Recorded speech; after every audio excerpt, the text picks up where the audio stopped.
Right.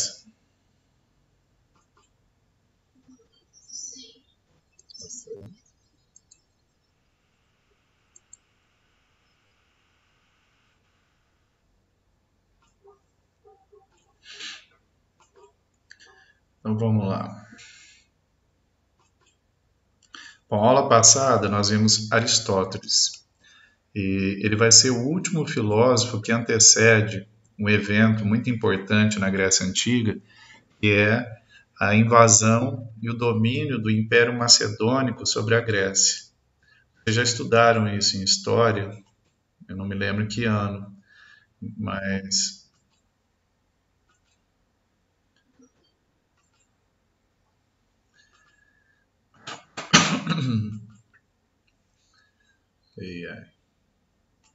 Vou tentar chegar na hora, tá?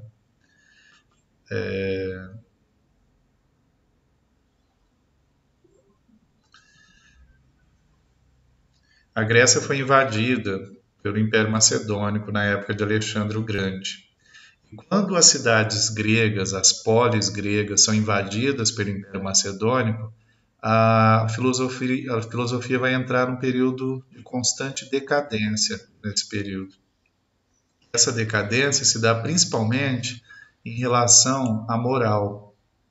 Os homens passam a, os homens passam a ter uma vida muito sofrida, uma vida de guerras, uma vida onde haverá um choque cultural entre o Oriente, dominado pelo Alexandre o Grande, e a cultura do Ocidente. A palavra helenística ela tem uma função de mostrar o choque entre culturas, o choque entre a cultura grega do Ocidente com a cultura do Oriente. E esse choque cultural vai trazer aí, de certa forma, um atraso para a filosofia na Grécia Antiga. Os filósofos não estão mais preocupados, como Aristóteles, que perguntava sobre política, né, se perguntava sobre a ética, a moral. Os filósofos novos não estão mais preocupados com essas questões.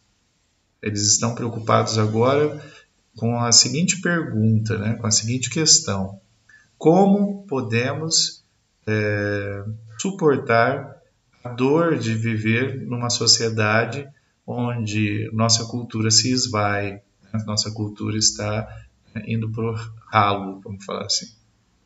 E essa crise da filosofia se dá principalmente no campo político. Acaba-se a democracia grega, acabam-se as instituições. A partir daqui, os filósofos vão ter outras preocupações. Okay? Então, aqui um pensamento, um parecer de um historiador importante.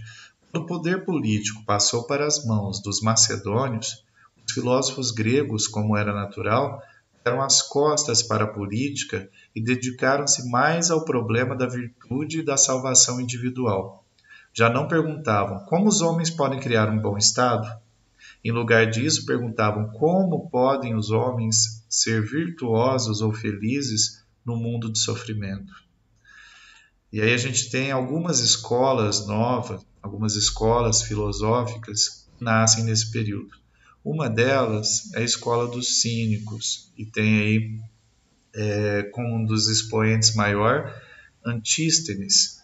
Os cínicos, a palavra cínico vem de quinos, que é de origem grega. A etimologia da palavra tem relação com cão, ou seja, os cínicos são aqueles que vivem uma vida de cão. Nessa escola, os cínicos, eles se desapegam de tudo que é material. Então, é um desapego à materialidade. Eles seriam os hippies da época, porque viviam nas ruas. No caso de alguns, chegavam a morar dentro de barris, não se alimentavam, não compravam a própria comida, eles pegavam as sobras do que deixavam no lixo. Então é como se eles vivessem mesmo a vida de cão. Qual o objetivo disso? Mostrar o desapego à materialidade, mostrar que eles eram responsáveis pela própria vida. de que eles não iriam trabalhar nem respeitar as instituições que existiam na época, que era o Estado, a religião, né? Então, eles, além do desapego, eles também se negavam a pegar em moedas, a fazer comércio ou qualquer coisa parecida. Qual o objetivo? Mostrar que a vida ela está associada à natureza, né? O homem é um ser, é um animal como outro qualquer na visão deles. Então, ganhar dinheiro trabalhando ou vivendo na sociedade como sendo um ser pertencente às instituições, era errado. Tudo bem até aí?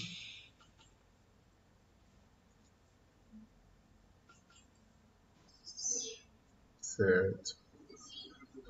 Beleza. Bom, o mundo humano é um artifício, o artifício é o nada. Eles dizem o seguinte: os homens criaram símbolos e sinais que são simplesmente um despropósito para a vida humana. Como, por exemplo, cunhar moedas. Para eles, as moedas não serviam para nada. Elas não passavam de um objeto de metal que tinha a cara de alguém que tinham dado um determinado valor para aquilo. Então, eles achavam que isso era uma grande besteira, que o dinheiro corrompia os homens, as moedas corrompiam as pessoas e impediam-nas de serem felizes. A felicidade para eles não estava nos bens materiais, e sim no tempo, na possibilidade de um tempo livre para que você pudesse buscar a verdadeira essência da realidade. Depois dos cínicos, nós temos a escola dos céticos. Todas as vezes que nós ouvimos essa palavra, cético é aquele que não acredita em nada, acredita somente naquilo que ele constrói dentro do seu pensamento. Os céticos vão dar embasamento futuro para o nascimento dos ateus e tudo mais. Tanto que uma das coisas que eles mais criticavam era realmente a religião, né? Eles achavam que a crença nos deuses era uma grande falácia, uma grande mentira. E não se pode acreditar naquilo que não se pode comprovar. Eles só acreditavam naquilo que viam, tal como eu ia falar o nome de um santo, esqueci. Em São Tomé, né? Que precisa ver para crer, não acredita em nada. Então, o ceticismo nasce na Grécia e ele se espalha depois pelo mundo. Em várias sociedades nós vamos encontrar pessoas que são céticas. Hoje em dia nós encontramos pessoas que são céticas. Coloquei uma tirinha para vocês, né? Minhoquinhos conversando. Você acredita que os astros influenciam a nossa vida? Não, não.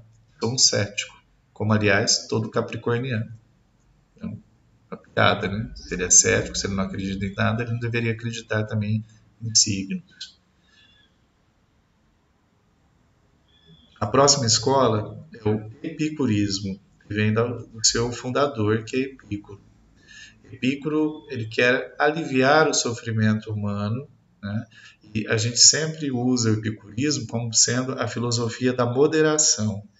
Esse tipo de filosofia, ela existe nos dias de hoje. O epicurismo pode ser também considerado como que uma filosofia de autoajuda.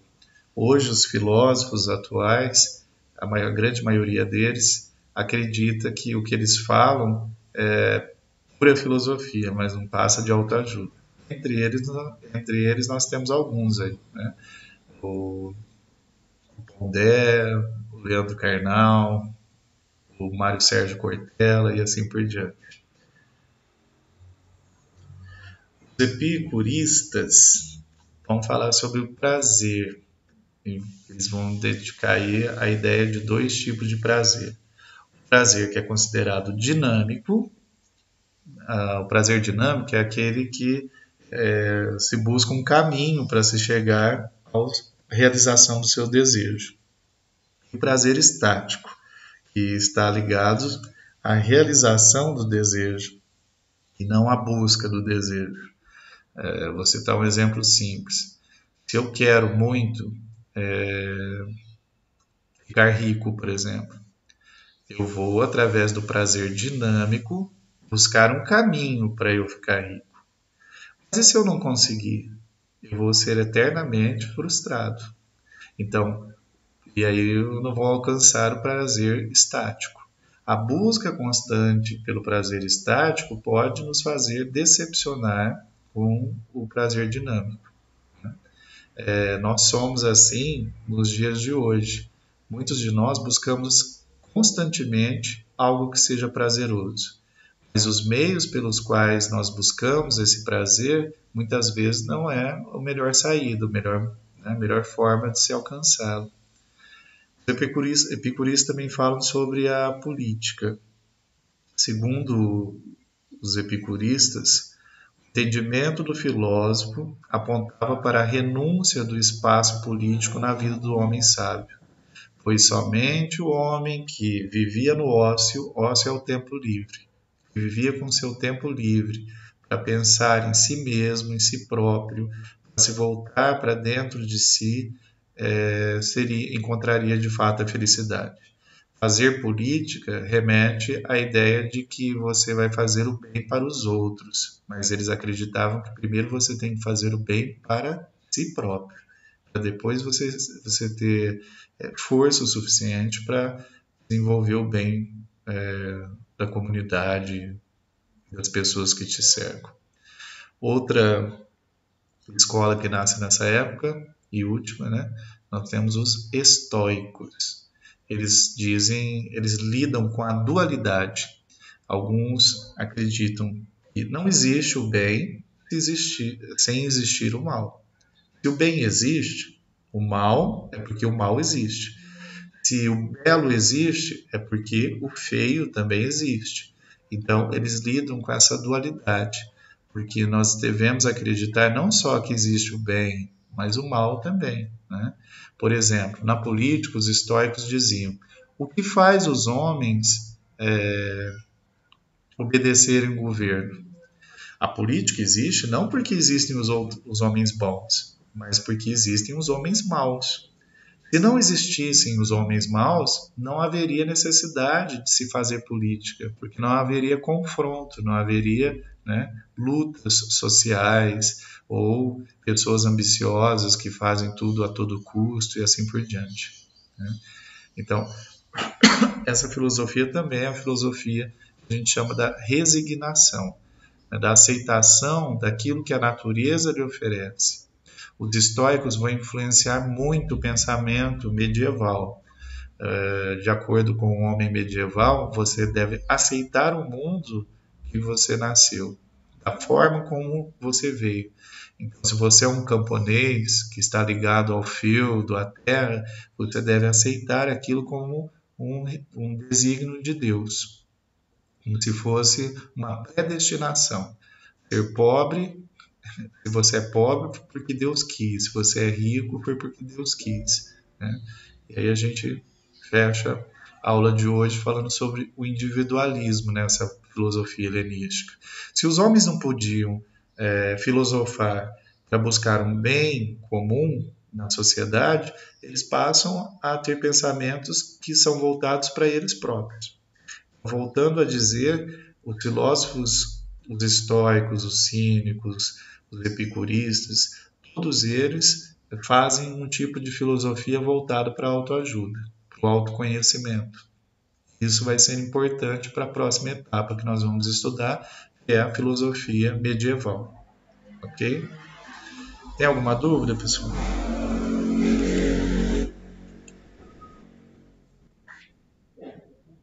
Nenhuma? Não?